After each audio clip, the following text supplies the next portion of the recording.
book we read last month, King of Capital, The Remarkable Rise, Fall, and Rise Again of Steve Schwartzman and Blackstone. There's a book by David Carey and John E. Morris, is the book we read, and the book we'll be talking about today.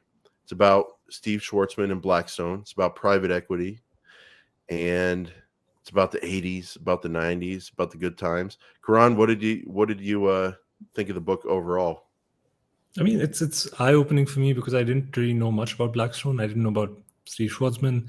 The entire world of private equity kind of just seems like very obscure. And this book was like a nice insight as to what is Blackstone, who is Schwartzman. And I think you had picked the book out. So you want to get into like, why did you pick this book? Yeah, what you had just said is basically why I picked the book. I was familiar with Steve Schwartzman and Blackstone, hear the name a lot, hear about the wealth and all that kind of stuff. Also had no idea, how they made that money, what they do, how they started.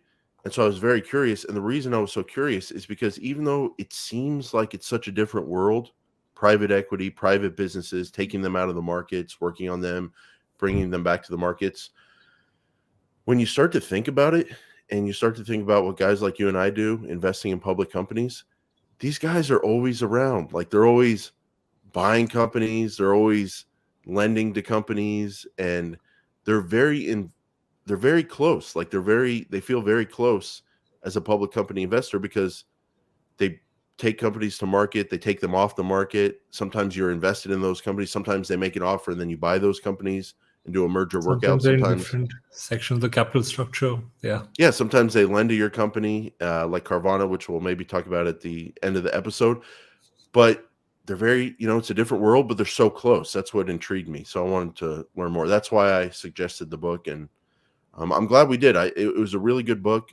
If you want to learn about Steve Schwartzman and you want to learn about Blackstone and private equity, this book will teach you. Like, it's very focused on this story, and I thought the authors did a good job kind of laying out his career, laying out the rise of Blackstone and everything the company's been through. And I feel like I have a very good understanding of the people and the business because of this book. And I thought it was well written and enjoyable. Has it got you interested in the stock at all?